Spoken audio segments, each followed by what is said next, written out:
السلام علیکم ورحمۃ اللہ وبرکاتہ۔ نحمد صلی علی رسول الکریم، اما بعد فاعوذ باللہ من الشیطان الرجیم، بسم اللہ الرحمن الرحیم۔ الحمد للہ، اللہ تعالیٰ کا یہ خاص فضل اور احسان ہے کہ آج مدرسہ سیدنا زید بن ثابت رضی اللہ تعالیٰ عنہ کے توسط سے یہ مبارک سلسلہ کہ آقا مدنی محمد مصطفیٰ صلی اللہ علیہ وسلم کی مبارک سنتوں کا احیاء، اسی سلسلے کی ایک یہ کڑی کہ السباحہ سے متعلقہ اسلام کی جو ہدایات ہیں، یا تیراکی یا السباحہ اسلام میں کتنی عام ہے، معاشرے میں کتنی ضروری ہے، ایک بچے کے لیے کتنی ضروری ہے اور کتنی عام ہے، آج کی اس مجلس میں اسی حوالے سے انشاءاللہ مذاکرہ ہوگا۔ دعا کریں اللہ تعالی ہم سب کو اس سنت کا شوق نصیب فرمائیں، اس پر عمل نصیب فرمائیں اور اس کا ذوق نصیب فرمائیں اور اس کی خیروں کو جاری فرما دیں۔ اس میں جیسا کہ آپ حضرات کے سامنے کورس کی آؤٹ لائن میں ہیڈنگ تھی، پہلا عنوان تھا کہ السباحہ اور قرآن پاک میں اس سے متعلقہ جو اہم نکات ہیں، قرآن پاک ہمیں اس کی طرف کس انداز سے متوجہ کرتا ہے، تو سب سے پہلے اس کا کچھ تذکرہ ہو جائے۔ اللہ تعالیٰ نے جو کلام پاک ہماری ہدایت کے لیے اتارا، ذالک الکتاب، جو کہ ھدی للمتقین ہے، اس میں رب تعالیٰ نے 2 آیات کے اندر ایک ہی مضمون کو بیان فرمایا، ایک ہی حقیقت کو انسانوں کے سامنے رکھا، مسلمانوں کی ہدایت کے لیے بیان فرمایا کہ اللہ تعالیٰ نے جتنی بھی چیزیں جاندار ہیں جو تخلیق کی ہیں، ان کی تخلیق پانی سے ہوئی ہے۔ یہ پہلی آیت مبارکہ جو آپ دیکھ رہے ہیں سورہ انبیاء کی 30 نمبر آیت، اس میں بھی یہی مضمون ہے کہ ہم نے ہر زندہ چیز کو پانی سے پیدا فرمایا، اور پھر یہی مضمون سورہ نور کے اندر آیت نمبر 45 کے اندر بیان کیا گیا کہ اللہ تعالیٰ نے ہر جاندار چیز کو پانی سے پیدا فرمایا۔ ان کی آگے مختلف قسمیں ہیں، مختلف شکلیں ہیں، وہ پودے ہوں، جانور ہوں، زمین کے پیٹ کے بل چلنے والے ہوں، 2 پاؤں پہ چلنے والے ہوں۔ تو سب سے پہلی چیز اس حقیقت کا ادراک کہ پانی ہمارے لیے کتنا اہم اور ضروری ہے۔ تو جب ہمیں اس چیز کا احساس ہو جائے گا کہ ہماری زندگی پانی کے بغیر کچھ نہیں ہے، تو پھر اسی کے ساتھ ساتھ ہمیں اس بات کی خود بخود اہمیت معلوم ہوتی چلی جائے گی کہ جب پانی جسے قرآن پاک اتنا بار بار بیان فرما رہا ہے، وہ اس کا جو ایک اہم عنصر ہے تیراکی، وہ ہمارے لیے کتنا اہم ہو جائے گا۔ تو پہلا نقطہ اس میں یہ دیکھ لیں کہ اللہ تعالیٰ نے ہماری تخلیق، بلکہ تمام جانداروں کی تخلیق پانی سے فرمائی ہے۔ پانی جانداروں کی تخلیق کے لیے یا ان کی زندگی کے لیے ایک لازمی جز کی حیثیت رکھتا ہے، کیونکہ پانی ایک یونیورسل سالوینٹ ہے۔ زندگی کے جو ضروری کیمیائی عمل ہیں، ان کے لیے پانی اشد ضروری ہوتا ہے۔ اس کے بعد اللہ تعالیٰ نے جا بجا قرآن مجید میں اپنی اس نعمت کا تذکرہ فرمایا ہے اور انسانوں کو، مسلمانوں کو اس طرح متوجہ فرمایا ہے کہ ہم نے آپ کو عقل دی ہے، شعور دیا ہے، فہم دیا ہے، بصیرت دی ہے۔ تو اگر آپ ان نشانیوں پہ غور کریں اور دیکھیں تو آپ کو خود معلوم ہو جائے گا رب تعالیٰ کی وحدانیت، توحید، اور اس میں جو اللہ تعالیٰ نے ایک نشانی کو بار بار بیان فرمایا ہے وہ بھی پانی سے متعلقہ ہے کہ رب تعالیٰ نے ایک تو جیسے یہ سامنے آپ کے حضرات کی آیت مبارکہ ہے، سورہ بقرہ کی آیت نمبر 164 ہے، اس میں رب تعالیٰ نے اس چیز کو بیان فرمایا، اس نشانی کو بیان فرمایا ہے کہ یہ کشتیاں ہیں جو پانیوں میں چلتی ہیں، دریاؤں میں اور سمندروں میں چلتی ہیں، کس لیے کہ یہ لوگوں کو نفع پہنچاتی ہیں۔ اور اللہ تعالیٰ یہ جو پانی نازل فرماتے ہیں تو پوری کی جو ایک زمین بنجر ہو چکی ہوتی ہے، وہاں پہ ہر چیز زندگی کا نام و نشان مٹ چکا ہوتا ہے، ایک لک و دک صحرا ہوتی ہے، چٹیل زمین ہوتی ہے، لیکن جب رب تعالیٰ کے خزانوں سے آسمانوں سے پانی برستا ہے تو وہ مردہ زمین زندہ ہو جاتی ہے، اس میں طرح طرح کے پودے پھول بوٹیاں اگنا شروع ہو جاتی ہیں اور ہر طرف زندگی کی ایک لہر پھیل جاتی ہے۔ تو یہ اللہ تعالیٰ وہی اچانک پھر موسم بدلتا ہے تو دوبارہ ایک ہر طرف وہ ویرانگی سی چھا جاتی ہے۔ تو اللہ تعالیٰ اس آیت مبارکہ کے اندر ہمیں متوجہ فرما رہے ہیں کہ میری یہ بڑی نشانی پانی پہ غور کرو، کہ اللہ تعالیٰ نے جیسے پانی بھی آگے آیات میں اللہ تعالیٰ نے اس چیز کو مزید بیان فرمایا ہے کہ پانی ہم نے دو طرح کے ہیں، ایک میٹھا پانی ہے، کھارا پانی ہے۔ تو اللہ تعالیٰ نے اس میں دونوں کا تذکرہ بھی فرما دیا کہ ہم نے آسمان سے جو پانی میٹھا پانی برساتے ہیں وہ زندگی جہاں برستا ہے زندگی لے آتا ہے، اور دوسری اللہ تعالیٰ نے بڑی نعمت کو تذکرہ فرمایا کہ یہ کہ ہم نے اس پانی کے اندر انسان کو یہ شعور دیا، یہ عقل دی، یہ فہم دیا، یہ ادراک دیا کہ وہ اس پانیوں میں اپنی عقل کو استعمال کر کے اس سے کشتیاں بنائیں۔ اور اللہ تعالیٰ اس سے یہ بھی دیکھ لیں کہ حضرت نوح علیہ السلام سے اللہ تعالیٰ نے خود اپنے ہاتھوں سے ان سے کشتی بنوائی، اور اللہ تعالیٰ اس نعمت کو بار بار آگے آیات آئیں گی، بالکل بار بار یہی مضمون بار بار دہرایا جائے گا تاکہ انسان اس پہ غور کرے، توجہ کرے اور اللہ کی اس نعمت کو سمجھے، تاکہ اسے محسوس ہو جائے کہ یہ پانی کتنی بڑی نعمت ہے۔ اور جب آپ کو اس حقیقت کا ادراک ہو جائے گا کہ پانی اللہ تعالیٰ کی اتنی بڑی نعمت ہے، اور یہ بڑے بڑے سمندر اور یہ دریا جن میں کشتیاں پہاڑوں کی طرح چل رہی ہیں اللہ تعالیٰ کا اتنا بڑا احسان ہے، اور جب اس حقیقت کا ادراک ہو جائے گا تو خود بخود آپ کو اس چیز کی اہمیت محسوس ہو جائے گی کہ پانی کے ساتھ مناسبت حاصل کرنے کے لیے، رب تعالیٰ کے ان فضل اور ان نعمتوں کو تلاش کرنے کے لیے تیراکی کتنی عام ہے۔ یہ اگلی آیت مبارکہ میں اللہ تعالیٰ نے یہ جو پانی کا شکار ہے اس کو حلال قرار دیا تخصیص کے ساتھ، اور حرام کی حالت میں بھی اس کے شکار کو جائز قرار دیا۔ اور یہ اگلی آیت ہے سورہ بنی اسرائیل کی۔ ان آیات کے اندر اللہ تعالیٰ نے دوبارہ انسان کو متوجہ فرمایا ہے کہ ہم نے سمندر پہ پانیوں میں انسان کو سوار کیا، اور جب اس سمندر میں طغیانی آتی ہے ہماری قدرت کے ذریعے سے، جب ہوائیں چلتی ہیں، موجیں اٹھتی ہیں اور انسان کو اپنی زندگی خطرے میں پڑتی ہے، تو پھر وہ ہر چیز کو بھول جاتا ہے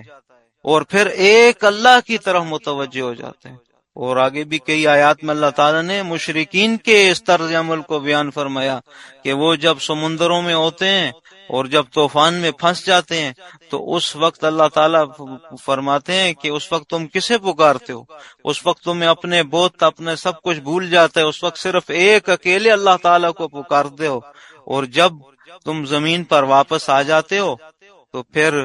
انسان فرماتے ہیں انسان بھول جاتا ہے اور اپنے رب کا نافرمان بن جاتا ہے۔ اور اس میں اگلی آیت کے اندر رب تعالیٰ یہی بیان فرما رہے ہیں کہ کیا تم اس بات سے بے خوف اور بے خبر ہو چکے ہو کہ اللہ تعالیٰ تو طاقت والی ذات ہیں، قدرت والی ذات ہیں، وہ چاہیں تو تم زمین پر آؤ تو اللہ تعالیٰ تمہیں پانی کی بجائے زمین میں دھسا دیں۔ اور اس میں ایک جو ہمارے ہاں ایک بہت بڑا خوف ہوتا ہے کہ پانی میں ہم گئے، تیرنے کے لیے گئے تو وہاں ہم ڈوب جائیں گے، تو اللہ تعالیٰ انسان کی اس نفسیاتی جو کمزوری ہے اس کو بھی بیان فرماتے ہوئے اپنی قدرت کا اظہار بیان فرما رہے ہیں کہ اللہ تعالیٰ تو وہ ذات ہیں کہ اگر تم اس سے بے خوف نہ ہو، اللہ تعالیٰ چاہیں تو وہ زمین میں ہی دھسا دیں اور یہیں پر تمہاری موت کے اسباب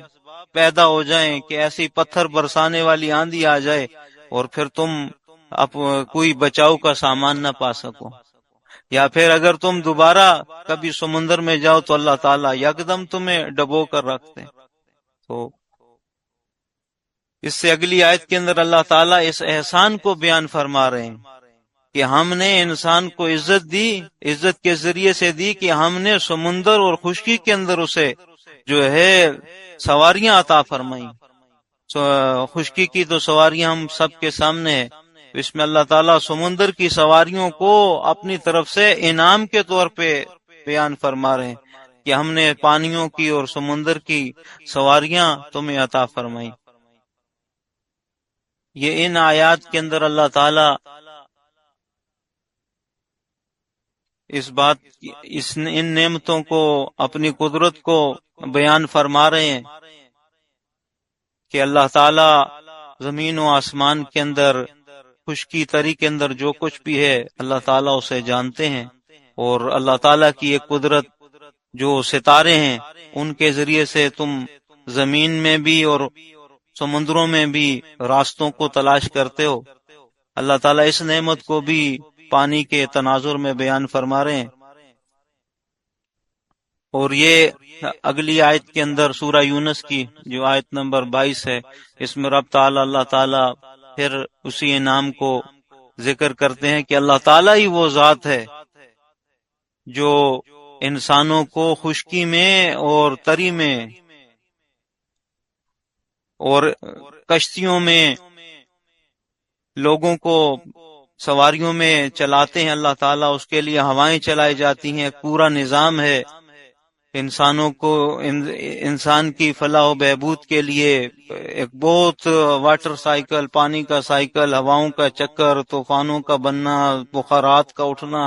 ایک بہت بڑا نظام چل رہا ہوتا ہے۔ اللہ تعالیٰ اس احسان کو دوبارہ جتلا رہے ہیں۔ اللہ تعالیٰ ہمیں اس پہ غور کرنے کی توفیق عطا فرمائے کہ اللہ تعالیٰ بار بار جو ہمیں پانی کی طرف متوجہ فرما رہے ہیں کہ اللہ تعالیٰ نے پانیوں کے اندر انسان کو کتنی عزت دی اور ان کے لیے اپنی قدرت کے کرشمے کو ظاہر فرمایا، اور ان سمندروں کو مسخر فرمایا انسان کے لیے کہ وہ اس میں اپنی عقل و دانش سے اللہ تعالیٰ کے فضل سے کشتیاں بنا کر چلا رہا ہے، اور یہ اللہ تعالیٰ فرما رہے ہیں یہ ہمارے ہی امر کے ساتھ چل رہی، ہم نے ہی مسخر فرمایا سے۔ یہ اگلی آیت کے اندر اللہ تعالیٰ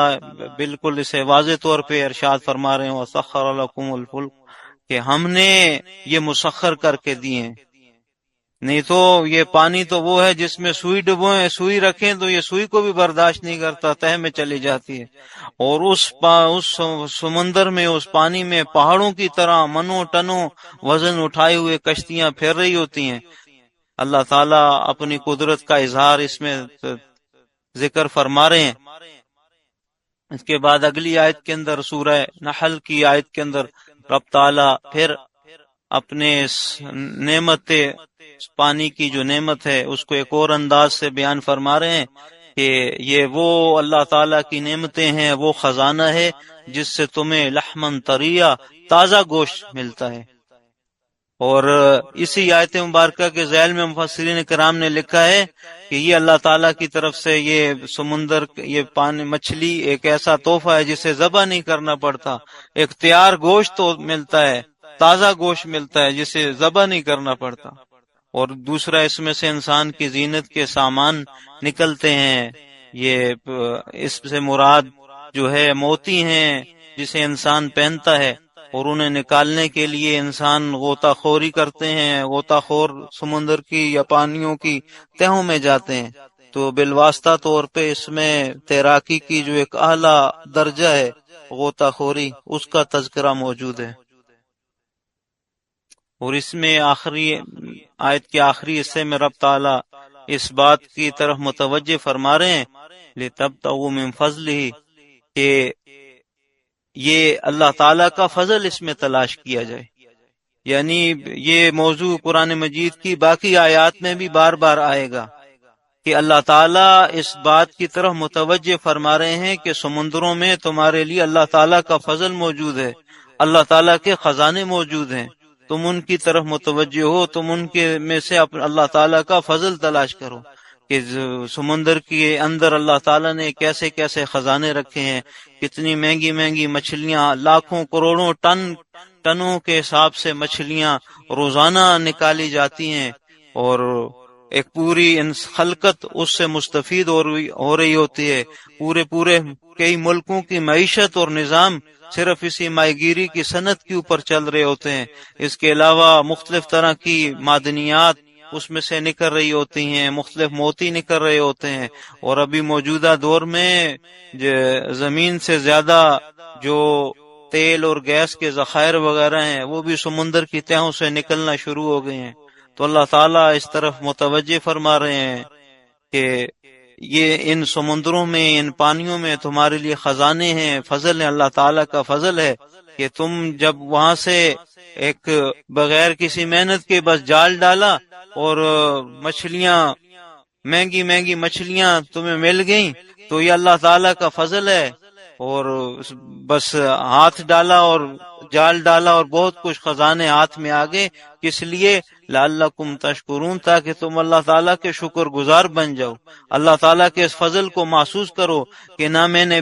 جیسے زمین کے اندر انسان پہلے ہل چلاتا ہے، پھر بیج ڈالتا ہے، پھر مختلف محنتیں کرتا ہے، پھر اس کھیتیوں کو پانی دیتا ہے، پھر جانور پالنے کے لیے کتنی مشقتیں کرتا ہے. یہاں بس سمندر میں گیا، دریا میں گیا، پانی میں گیا اور بس جال ڈالا، تھوڑا بہت کوئی مشقت کی اور اللہ تعالیٰ کے خزانے اور اللہ تعالیٰ کا فضل حاصل کیا اور آگے.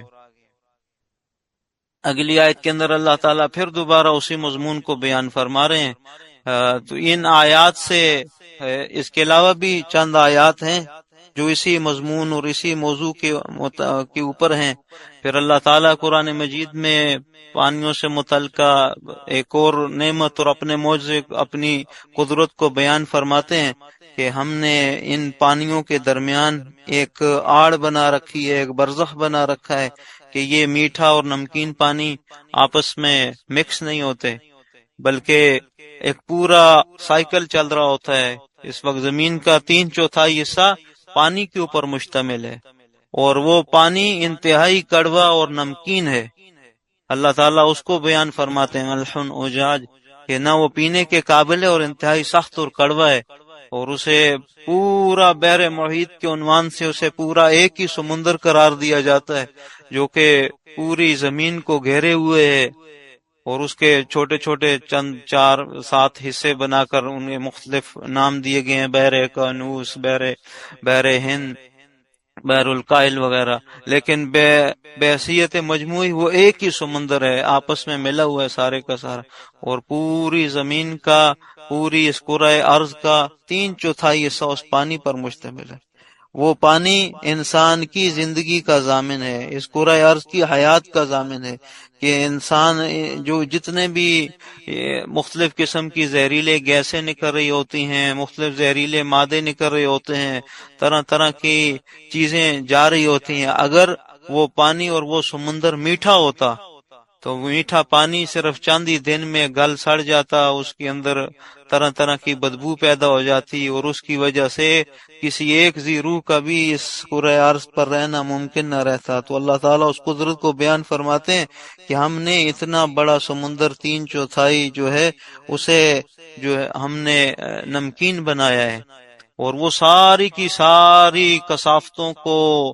چیزوں کو اپنے اندر جذب کرتا چلا جا رہا ہے اور وہ پانی خراب نہیں ہوتا.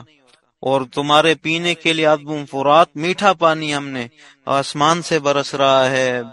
پہاڑوں کے اوپر برفوں کے صورت میں ذخیرہ ہے، میٹھے جو ہے دریا چل رہے ہیں، نہریں چل رہی ہیں. اور اللہ تعالیٰ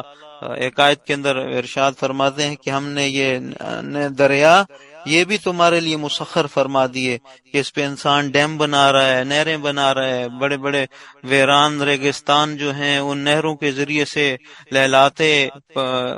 کھیتوں میں تبدیل ہو رہے ہیں. اور اللہ تعالیٰ کی یہ ان نعمتوں کا بار بار اللہ تعالیٰ قدرت کا اپنی اس کا تذکرہ فرما رہے ہیں اور بار بار متوجہ فرما رہے ہیں کہ انسان بڑا ناشکرہ ہے. یہ اللہ تعالیٰ کی اس پانی پہ غور کرو، اللہ تعالیٰ کے سمندروں پہ غور کرو. اور ایک آیت مبارکہ کے اندر اللہ تعالیٰ فرمائے کہ صبرا شکورا، کہ ان سے ایک جو انسان کے اندر جب ان پانیوں میں سفر کرتا ہے، سمندروں میں سفر کرتا ہے، تو اس کے اندر قدرتی طور پہ جو دو صفات پیدا ہونے کی زیادہ امید ہوتی ہے وہ صبر اور شکر کی کیفیت ہوتی ہے، کہ ان سمندروں کے اندر جو ہے ایسے ہی حالات ہوتے ہیں، طرح طرح کے طوفان آ رہے ہوتے ہیں، ہوائیں چل رہی ہوتی ہیں، اور بڑے بڑے جہاز ایسے کا تنکوں کی طرح ڈول رہے ہوتے ہیں،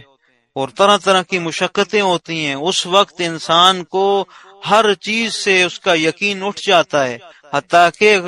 کافر اور مشرک کا بھی اس وقت اللہ ہی کو پکارنے پہ آ جاتا ہے کہ جو ذات ہے وہی ان ساری چیزوں کو، نظام کو چلانے والی، اسی کی طرف متوجہ ہو جاتا ہے، اور ان مشقتوں کو برداشت کرتے ہوئے طرح طرح کی زمین پر ملنے والی آسائشوں سے دور ہوتا ہے، تو اس کے اندر صبر کی کیفیت پیدا ہوتی ہے، اور اسی صبر کے دوران غیر متوقع طور پہ اسے بار بار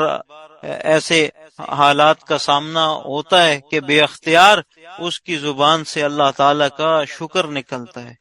تو پانی کی یہ صفات، پانی کی دوستی، پانی کے ساتھ انسان کا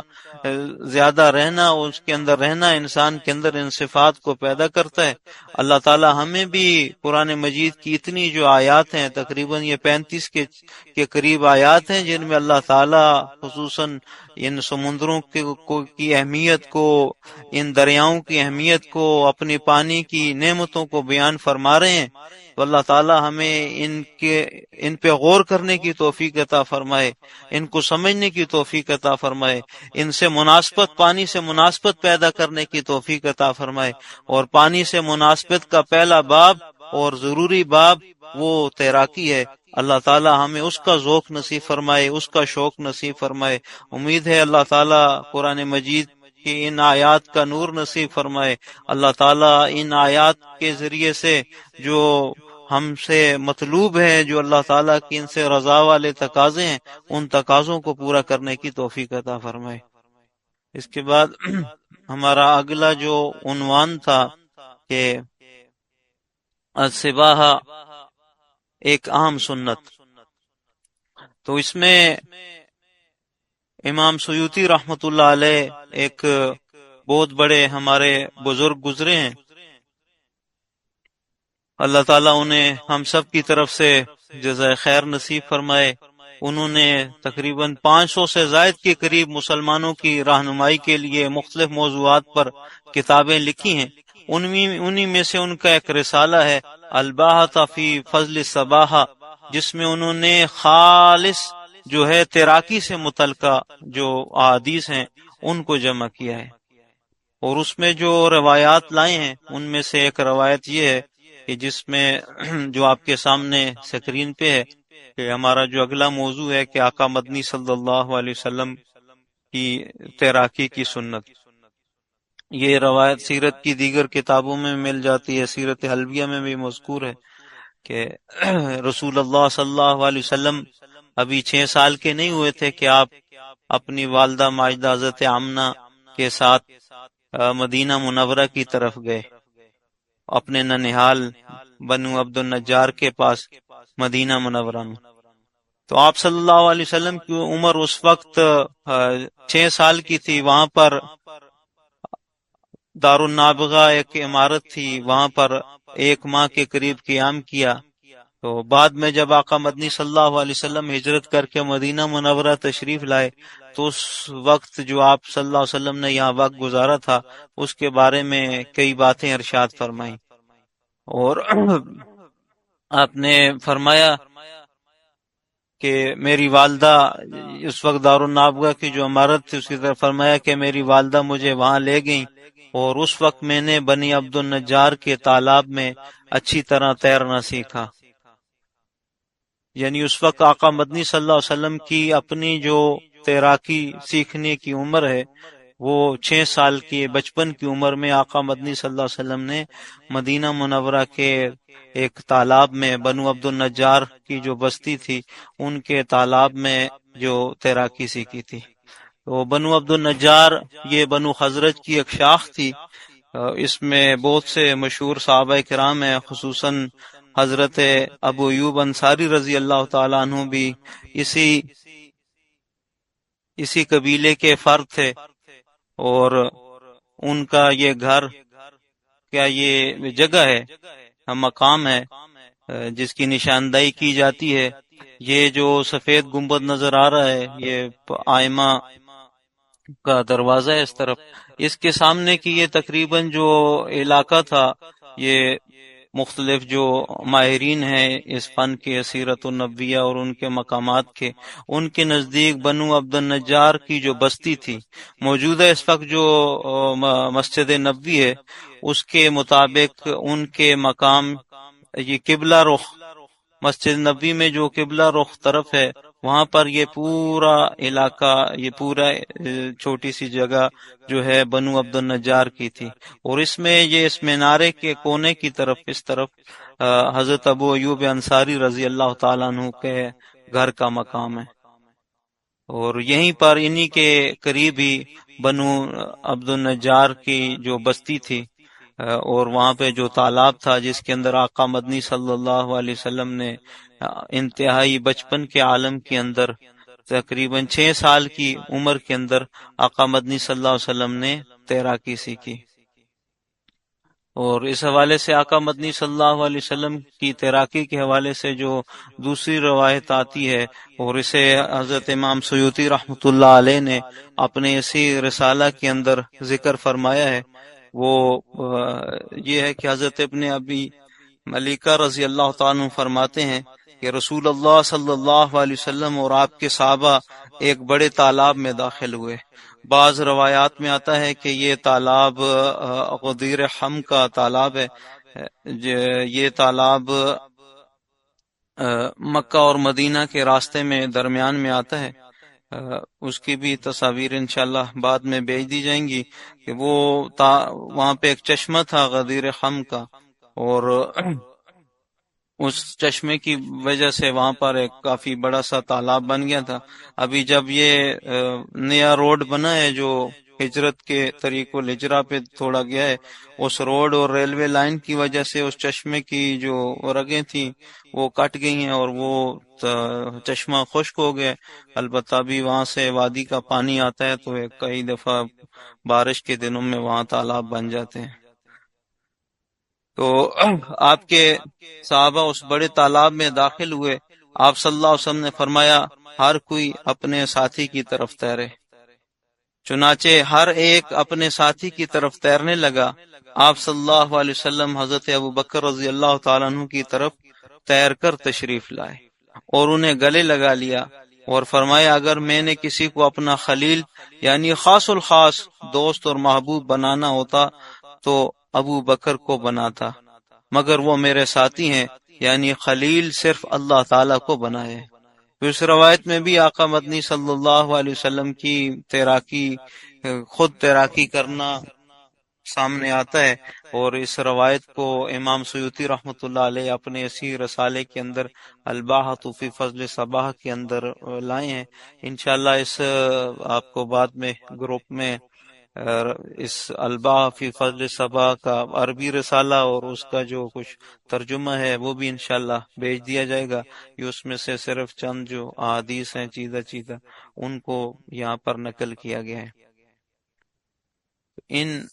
ان دو روایات سے آقا مدنی صلی اللہ علیہ وسلم کی اپنی تیراکی کرنا جو ہے وہ ثابت ہوتی ہے، کیونکہ بظاہر نبی صلی اللہ علیہ وسلم کی سیرت میں ایسا کوئی واقعہ نہیں ملتا کہ آقا مدنی صلی اللہ علیہ وسلم نے کبھی سمندر کا سفر کیا ہو یا گئے ہوں. لیکن کیونکہ مسجد مدینہ منورہ کے اندر عرب کے اندر مختلف اور کوئی عرب کے اندر کوئی ایسا بڑا دریا یا ایسی چیز بھی نہیں تھی جس سے یہ واضح ثبوت ہو کہ تیراکی کے مواقع ہوں. لیکن آگے بھی انشاءاللہ آئے گا حضرت زبیر رضی اللہ تعالیٰ عنہ کے عنوان سے جو امام سیوطی رحمۃ اللہ نے نقل کیا ہے کہ وہاں پہ عربوں کے ہاں تیراکی کے لیے کیا مواقع موجود ہوتے تھے. تو یہ اس طرح کے ایک تو بنو عبد النجار کے تالاب کے اندر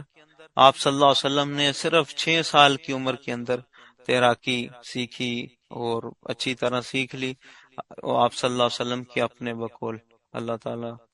اور دوسری ہمیں بھی اللہ تعالیٰ ایسی توفیق عطا فرمائے اپنی اولادوں کے لیے ہم ایسا اہتمام کریں، کیونکہ اگلی آیت مبارکہ کے اندر جو اگلی حدیث مبارکہ کی جو آپ کے سامنے ہے، جسے امام سیوطی رحمۃ اللہ علیہ لے کر آئے ہیں، حضرت ابن عمر رضی اللہ تعالیٰ عنہ فرماتے ہیں کہ رسول اللہ صلی اللہ علیہ وسلم نے ارشاد فرمایا، اپنے بیٹوں کو تیراکی اور تیر اندازی سکھاؤ، اور عورتوں کو سود کاٹنا سکھاؤ، یعنی کڑھائی سلائی اس طرح کے جو کام ہے وہ ان کو سکھاؤ، اور بیٹوں کو تیراکی اور تیر اندازی سکھاؤ۔ اللہ کے نبی صلی اللہ علیہ وسلم نے حکم دیا۔ اللہ تعالیٰ ہمیں بھی اس بات کی فکر نصیب فرمائے، اس بات کا شعور نصیب فرمائے کہ ہم بھی اپنے بیٹوں کو ان نعمتوں سے بہرہ مند فرمائیں۔ آپ کے سامنے اوپر کتنی آیات گزر گئیں کہ اللہ تعالیٰ اپنے فضل کی طرف متوجہ فرما رہے ہیں کہ میرا فضل سمندروں کے اندر، پانیوں کے اندر ہے، اور ان پانیوں سے مناسبت کا پہلا دروازہ، ضروری حصہ جو ہے وہ تیراکی ہے۔ اور پھر اللہ تعالیٰ نے قرآن مجید میں بالواسطہ طور پہ تیراکی کے جس مقام کو بیان فرمایا وہ غوطہ خوری کو بیان فرمایا کہ اس غوطہ خوری کر کے سمندروں کی تہوں سے، پانیوں کی تہوں سے موتی اور مونگے نکال لے جاتے ہیں۔ اور حضرت سلیمان علیہ السلام کے جنوں کے بارے میں قرآن مجید میں یہ ہے کہ وہ یہ خدمت سلیمان علیہ السلام کے لیے یہ موتی اور جواہرات اور مونگے نکالنے کا کام جنات کیا کرتے تھے۔ اور اللہ تعالیٰ، اور اس میں اگلی جو روایت حضرت امام سیوطی رحمۃ اللہ علیہ لے کر آئے ہیں، وہ حضرت مجاہد رحمۃ اللہ علیہ فرماتے ہیں کہ ہر وہ عبادت جس کی ادا کرنے سے لوگ عاجز آ جاتے تھے، حضرت عبداللہ بن زبیر رضی اللہ تعالیٰ عنہ سے پورا فرما دیتے تھے۔ ایک بار ان کی زندگی میں کعبۃ اللہ پر بڑا سیلاب آیا جس نے لوگوں کو طواف سے روک دیا۔ جو طواف کی جگہ تھی خانہ کعبہ کے ارد گرد پانی پانی ہو گیا تھا، تو جس کی وجہ سے لوگ طواف سے رک گئے۔ تو حضرت عبداللہ بن زبیر رضی اللہ تعالیٰ اس وقت تیر کر طواف کرتے رہے۔ اللہ تعالیٰ نے انہیں تیراکی میں مہارت عطا فرمائی تھی، تو انہوں نے ایسے موقع پر طواف کو رکنے نہیں دیا اور اپنے طور پہ تیر کر طواف کیا۔ ان کے جو والد تھے حضرت زبیر رضی اللہ تعالیٰ عنہ، ان کو آقا مدنی صلی اللہ علیہ وسلم نے مدینہ منورہ کے باہر کعبہ کے مقام پر زمین عطا فرمائی تھی، تو وہاں پہ چشمے تھے۔ ان چشموں میں یہ جو جگہ آپ کو نظر آ رہی ہے اسے برکت زبیر کہا جاتا ہے، کہ عرب میں جہاں پہ چشمے ہوتے تھے وہاں پر اس طرح کا چشمے کو، پانیوں کو جمع کرنے کے لیے اس طرح کا حوض بنا لیا جاتا تھا۔ تو یہ حضرت ابھی بھی یہ موجود ہے، حضرت زبیر بن العوام رضی اللہ تعالیٰ عنہ کے نام سے ابھی بھی یہ موجود ہے۔ تو حضرت عبداللہ بن زبیر رضی اللہ تعالیٰ عنہ کے بیٹے تھے، تو غابہ کے مقام پر ان کا یہ حوض ابھی بھی موجود ہے۔ تو اس سے یعنی یہ آپ حضرات کو اندازہ ہوگا کہ اس وقت تیراکی کے مواقع کس طرح بن جاتے تھے اور یہ نعمت کیسے حاصل ہو جاتی تھی۔ یہ ان کے جو حوض ہے اس کی مختلف تصاویر ہیں۔ اسی طرح ایک اور روایت جو امام سیوطی رحمۃ اللہ علیہ لے کر آئے ہیں اس رسالہ کے اندر، الباحۃ فی فضل صباح، اس میں رسول اللہ صلی اللہ علیہ وسلم نے ارشاد فرمایا کہ 4 چیزیں مباح کھیل ہیں، ہر وہ چیز جس میں اللہ تعالیٰ کا ذکر نہ ہو وہ بھول ہے اور لغو ہے، یعنی غلط اور بری ہے، مگر 4 چیزیں کہ وہ کھیل ہیں مگر مذموم اور برے نہیں۔ ان میں سے پہلا ہے آدمی کا تیر اندازی کے 2 ہدفوں کے درمیان چلنا، اپنے گھوڑے کو سکھانا، تیراکی سیکھنا اور اپنی بیوی سے کھیلنا۔ تو اس روایت سے بھی اندازہ ہوتا ہے کہ آقا مدنی صلی اللہ علیہ وسلم نے ہمیں تیراکی کے حوالے سے کتنی تاکید فرمائی ہے اسلام کے اندر، اور کتنا اہم قرار دیا ہے۔ تو باتیں اس چیز کے اندر کہ اسلام نے تیراکی کی جو ترغیب دی ہے وہ کس انداز سے دی ہے، تو اس میں پہلی جو چیز ہے کہ اسلام نے تیراکی کی جو ترغیب دی ہے اس میں ایک درجہ یہ ہے کہ براہ راست تیراکی کے فضائل لائے گئے ہیں، جو آپ حضرات کے سامنے موجود ہیں۔ رسالے میں حضرت امام سیوطی رحمۃ اللہ علیہ نے ان کو جمع کیا ہے، تیراکی کے ان فضائل کو، تو براہ راست وہ فضائل لائے گئے ہیں۔ دوسرا جو تیراکی کی ایک بہترین ترغیب دی گئی ہے وہ سمندری جہاد کے فضائل کو بیان کر کے دی گئی ہے، اور سمندری جہاد کے فضائل ایسے عجیب ہیں، ایسے اونچے ہیں کہ جو بھی ایک ایمان والا مسلمان ان کو سنتا ہے، دیکھتا ہے، تو اس کے دل کے اندر اس بات کا شوق پیدا ہو جاتا ہے کہ اللہ تعالی ہمیں بھی سمندر میں یہ فضیلت حاصل کرنے کی توفیق عطا فرمائے۔ اور جب سمندر میں جہاد کی شوق اس کے دل کے اندر پیدا ہوتا ہے تو سمندر کے جہاد کے لیے تیراکی سیکھنا ایسے ہی ضروری ہے جس طرح خشکی پہ جہاد کے لیے جو ہے نشانہ بازی ضروری ہے۔ تو اس حوالے سے بحری جہاد کے اوپر جو احادیث مبارکہ کا مجموعہ ہے انشاءاللہ وہ بھی گروپ میں آپ حضرات کو شیئر کر دیا جائے گا، کہ جس سے آپ حضرات کو اندازہ ہو جائے گا کہ اسلام نے تیراکی کی ترغیب کے لیے جو دوسرا طریقہ اختیار کیا، یا یہ سمجھ لیں کہ تیراکی کا مصرف ایک بیان فرمایا اور اس کی طرف ترغیب دی، وہ بحری جہاد ہے۔ اسلام نے یعنی تیراکی کو، جو آپ کے سامنے یہ حدیث مبارکہ آئی کہ تیراکی جو ہے وہ فضول نہیں ہے، مقصد کیا ہے کہ تیراکی ایک اتنے بڑے صدقات جاریہ اور نیکیوں کے ابواب جو بحری جہاد ہے اس کے لیے انتہائی ضروری چیز ہے، اس لیے وہ کھیل یا لغو چیز نہیں ہے۔ تو اس میں جو ایک عام روایت ہے کہ آقا مدنی صلی اللہ علیہ وسلم کو خواب کے اندر اس امت کے بحری مجاہدین دکھائے گئے، تو آقا مدنی صلی اللہ علیہ وسلم ہنستے ہوئے بیدار ہوئے اور خوشی کا اظہار فرمایا۔ حضرت ام ہانی رضی اللہ تعالیٰ نے پوچھا، ام حرام رضی اللہ تعالیٰ عنہ نے پوچھا کہ یا رسول اللہ، آپ صلی اللہ علیہ وسلم کو کس چیز نے ہنسایا؟ فرمایا مجھے میری امت کے کچھ لوگ دکھائے گئے جو سمندر میں اس طرح سے سوار ہو کر جہاد کریں گے جس طرح بادشاہ اپنے تخت پر بیٹھتے ہیں۔ آقا مدنی صلی اللہ علیہ وسلم کو یہ منظر کئی بار دکھایا گیا، اور مسلمانوں نے پھر اس بشارت کو حاصل کرنے کے لیے کہ اللہ تعالی ہمیں بھی اس گروہ میں شامل فرمائے جس کو آقا مدنی صلی اللہ علیہ وسلم دیکھ کر مسکرائے ہیں،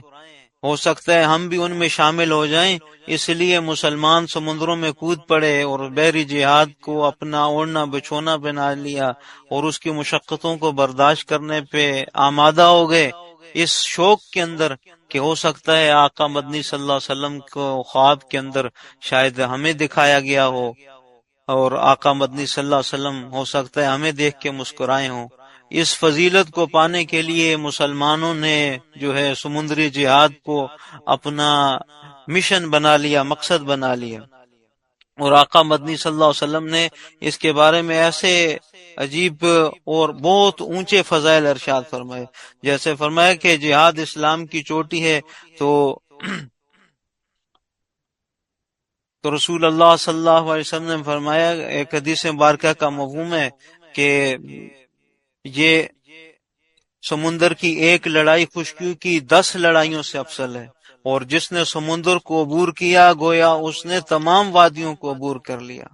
اور سمندر میں جہاد کے دوران کہہ کرنے والا اجر میں خون میں لت پت ہونے والے جیسا ہے۔ یعنی جس طرح خشکی میں ایک مجاہد اللہ کے راستے میں جہاد کرتے ہوئے شہید ہو جاتا ہے، خون میں لت پت پڑا ہوتا ہے،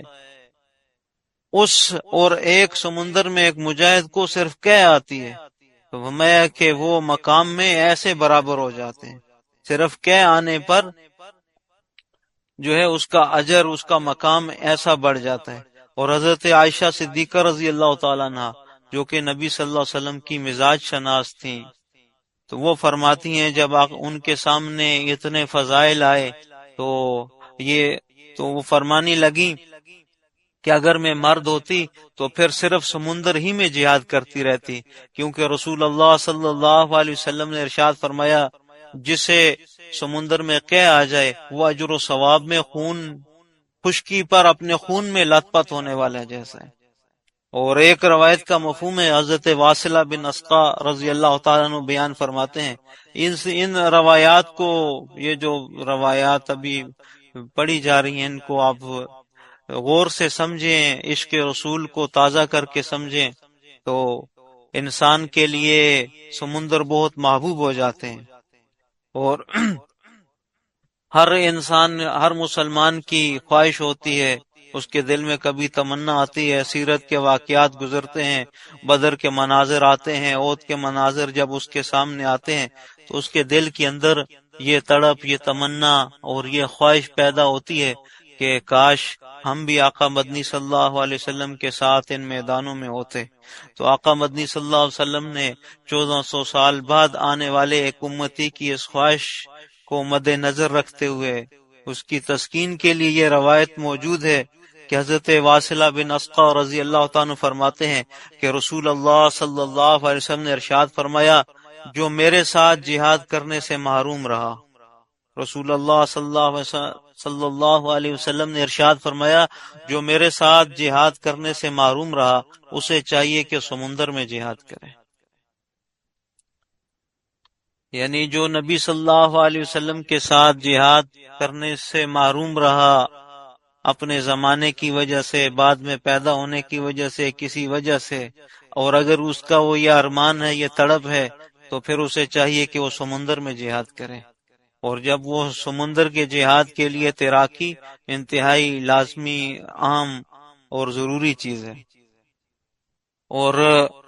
دوسری روایت کے اندر فرمایا رسول اللہ صلی اللہ علیہ وسلم نے ارشاد فرمایا سمندر میں ایک بار جہاد کرنا میرے ساتھ 50 بار جہاد کرنے جیسا ہے، اور جس نے سمندر میں جہاد کیا اور پھر واپس سمندری جہاد کی طرف لوٹ کر آیا وہ اللہ تعالیٰ اور اس کے رسول صلی اللہ علیہ وسلم کی پکار پر لبیک کہنے والے جیسا ہے۔ تو اس روایت سے یہ اندازہ کر لیں کہ کتنے اونچے فضائل ہیں۔ اور حضرت ابو امامہ رضی اللہ تعالیٰ فرماتے ہیں کہ رسول اللہ صلی اللہ علیہ وسلم نے ارشاد فرمایا اب اس سے جو سمندر کا شہید ہے اور خشکی کا جو شہید ہے اس کا مقام اور مرتبہ واضح ہوتا ہے کہ سمندر کا شہید،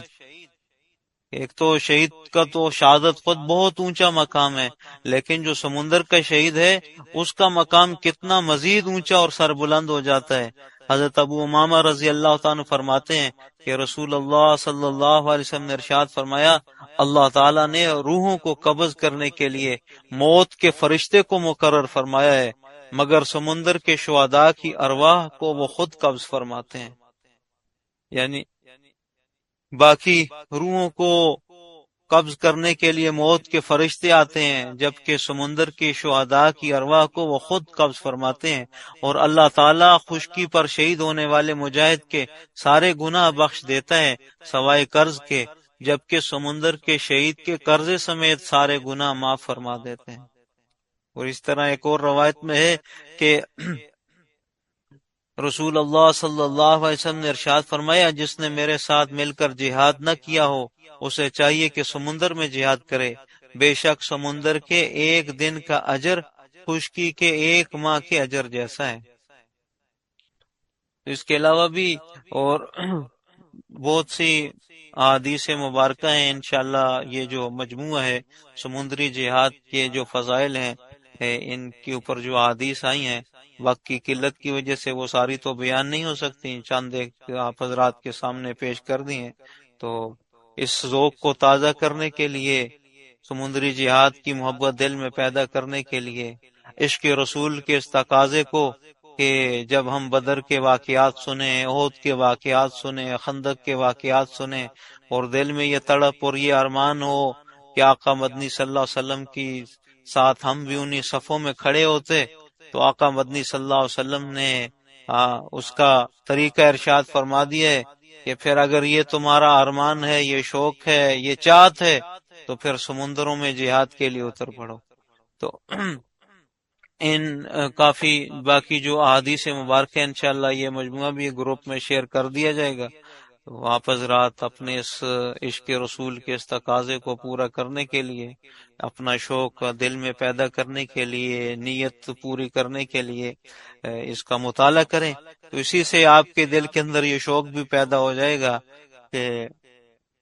سمندر کے جہاد کے جو پہلا ایک ابتدائی قدم ہے وہ تیراکی کا سیکھنا ہے، تیراکی میں مہارت کا حاصل کرنا ہے۔ اللہ تعالی ہم سب کو نصیب فرمائے۔ تو پہلی چیز یہ اسلام نے جو تیراکی کی ترغیب دی براہ راست تیراکی کے فضائل بیان فرما کر، اور دوسرا جو اس تیراکی کا اہم مصرف بیان فرما کر اور سمندری جہاد کے بہت ہی اونچے فضائل ارشاد فرما کر، ایک مسلمان کے لیے تیراکی میں مہارت حاصل کرنا، تیراکی کو اپنے مزاج اپنے ذوق میں شامل کرنا آسان بنا دیا، اور اس کی کہ جو بھی ان فضائل کو سمجھے گا پڑھے گا وہ فوراً پانی کی طرف لپکے گا، اور پانی سے مناسبت کے لیے پہلی چیز جو ہے وہ تیراکی ہے۔ اللہ تعالی ہم سب کو اس میں مہارت نصیب فرمائے۔ اور تیسری چیز جس کی ذریعے سے اللہ تعالی نے اسلام نے ہمیں تیراکی کی طرف متوجہ فرمایا وہ ہے المؤمن القوی خیر احب الی اللہ، کہ قوی مومن، مضبوط مومن بننا۔ فرمایا کہ قوی مومن اللہ تعالیٰ کو زیادہ محبوب ہے، اللہ تعالیٰ کے ہاں زیادہ خیر والا ہے کمزور مومن کی بنسبت۔ اور اللہ تعالیٰ نے واضح اور قطعی حکم ارشاد فرما دیا وَأَعِدُّوا لَهُم مَّا اسْتَطَعْتُم مِّن قُوَّةٍ، کہ تمہاری اوپر قوت کا تیار کرنا جتنی تمہاری استطاعت ہے لازمی، ضروری اور ایک قطعی حکم اور فرض ہے۔ یہ حکم اجتماعی طور پہ بھی ہے، حکومتوں کی سطح، معاشرے کی سطح پہ بھی ہے، لیکن اس کا تقاضا انفرادی سطح پر بحیثیت ایک فرد اس کے بھی تقاضے ہیں کہ بحیثیت فرد میں کیسے اپنی قوت کو تیار کروں، کیسے زیادہ سے زیادہ قوی بن جاؤں، مضبوط مومن بن جاؤں، قوی مومن بن جاؤں۔ اور قوی مومن بننے کے لیے جو اسلام نے ایک نصاب مقرر فرمایا ہے، جس کی طرف رہنمائی فرمائی ہے، جسے فقہاء کرام نے، ان ماہرین نے الفروسیہ المحمدیہ کے نام سے جمع فرمایا ہے، اور اس میں ان 6 عناصر کو رکھا ہے۔ اس میں تیراکی ہے، تیر اندازی ہے، گھوڑ سواری وغیرہ ہے۔ تو یہ خاص اس اعتبار سے اسلام نے یہ تیسرا رخ ہے جس کی طرف متوجہ فرمایا ہے کہ ایک مسلمان کے ذمہ لگا دیا ہے کہ وہ قوی مومن بنے، اور اس کی ترغیب دی ہے کہ اگر وہ قوی مومن ہوگا تو اللہ کی محبت پانے والا بن جائے گا، اللہ تعالیٰ کا محبوب بن جائے گا۔ اور آقا مدنی صلی اللہ علیہ وسلم نے یہ بشارت ارشاد فرمائی ہے کہ وہ اللہ کے ہاں زیادہ محبت والا ہے اور محبوب ہے اور زیادہ خیر والا ہے۔ اللہ تعالیٰ اس کی قوت کی ذریعے سے، ایک مومن القوی کے ذریعے سے بہت سی خیروں کو زندہ فرما جاتے ہیں۔ حضرت سیدنا خالد بن ولید رضی اللہ تعالیٰ عنہ نے اپنے آپ کو مومن القوی بنایا، اور ایسا بنایا کہ آج جتنے علاقے انہوں نے فتح فرمائے آج بھی ان میں آذانیں گونج رہی ہیں، ان میں نمازیں ہو رہی ہیں۔ وقت کے کتنے بڑے بڑے اکابر پیدا ہوئے ان علاقوں میں، کتنے بڑے بڑے صلحاء، محدثین، مفسرین، شہداء، اولیاء، کتنے ہی ایسے خیر کے خزانے ان کے لیے ابھی تک جاری ہیں اور چل رہے ہیں۔ ایک ایک عمل ان زمینوں پہ کیے جانے والا، ایک ایک عمل ان زمینوں میں بننے والی، ایک ایک مسجد اور اس سے گونجنے والی ایک ایک آذان اور پڑھے جانے والی نماز اور فاتحہ، اس سب کا اجر اور یہ ساری خیریں حضرت خالد بن ولید رضی اللہ تعالیٰ عنہ کے کھاتے میں جا رہی ہیں، اور یہ ساری خیریں انہیں اس برکت سے ملی ہیں کہ انہوں نے اپنے آپ کو مومن القوی بنایا۔ تو اسلام نے مومن القوی بننے کی جو ترغیب دی اور اس کے لیے اس انداز سے متوجہ فرمایا، تیراکی کا یہ مقصد بیان سامنے رکھا کہ تیراکی یہ بات اظہر من الشمس ہے، کہ تیراکی کے ذریعے سے جو انسان کو مختلف جسمانی اعتبار سے، ذہنی اعتبار سے، نفسیاتی اعتبار سے جو قوت حاصل ہوتی ہے، جو اس کے اندر جس انداز سے اس کی مضبوطی حاصل ہوتی ہے، کسی اور چیز سے حاصل نہیں ہو سکتی۔ تو یہ ایک اسلام نے جو تیراکی کے لیے ایک ترغیب کا یہ رخ اختیار کیا، اور جو احادیث مبارکہ آپ کا مجموعہ آپ کے سامنے، یہ جو ساری چیزیں سامنے آئیں، نبی صلی اللہ علیہ وسلم کے فرامین آئے کہ اپنی اولاد کا حق قرار دیا گیا۔ ایک روایت کے اندر کہ ایک صحابی نے پوچھا، یا رسول اللہ، کیا اولاد کا بھی کوئی حق ہے ہمارے ذمہ؟ آپ صلی اللہ علیہ وسلم نے فرمایا، جی ہاں، اولاد کا حق ہے کہ انہیں تیراکی سکھائی جائے۔ والد کے ذمہ یہ حق ہے کہ والد انہیں تیراکی سکھائے اور انہیں تیر اندازی سکھائے، انہیں لکھنا سکھائے اور اچھے مال کا وارث بنائے۔ تو یہ اسلام کا ایک مزاج ہے کہ آقا مدنی صلی اللہ علیہ وسلم نے اس حکم کے ذریعے سے، اس روایت کے ذریعے سے ایک پورا ایک معاشرہ تشکیل دے دیا، ایک ایسا معاشرہ تشکیل دے دیا کہ جو پانی سے مناسبت رکھنے والا ہو، جو جتنی اوپر آیات گزری ہیں اللہ تعالیٰ کے قدرت کی، ان کا بنفس نفیس شاہد ہو، اور اللہ تعالیٰ نے جو اس فضل کی طرف متوجہ فرمایا وہ اس فضل کو حاصل کرنے والا ہو، اور جو اسلام نے بحری جہاد کی فضائل ارشاد فرمائے ان کے لیے تیار ہو اور قوی مومن ہو، اور دین کے جو تقاضے ہیں، آقا مدنی صلی اللہ علیہ وسلم جس دین کو لے کر آئے اس دین کے تقاضوں کو پورا کرنے کے لیے کہ یہ دین ہر اونی سوتی کچے پکے خیمے کے اندر پہنچ جائے، اس کے لیے آقا مدنی صلی اللہ علیہ وسلم نے ایک معاشرہ تیار کیا، اور اس معاشرے کی تیاری کی یہ بنیاد ہے کہ آقا مدنی صلی اللہ علیہ وسلم ایک والد کے ذمے لگا گئے ہیں کہ ہر والد کے ذمے اس کے یہ فرض ہے، اور اس کی اولاد کا یہ حق ہے کہ وہ والد انہیں تیراکی سکھائے۔ جب حالانکہ اس بچے کے اوپر ابھی شریعت لازم نہیں ہے کہ وہ بالغ ہو، اس کے بعد شعور ہو، علم حاصل کرے، اسے بحری جہاد کے فضائل کا علم ہو، اسے مومن القوی بننے کا شوق نصیب ہو، اس کی اہمیت معلوم ہو، اسے تیراکی کے فضائل معلوم ہو، اور پھر وہ تیراکی سیکھنا شروع کرے۔ بلکہ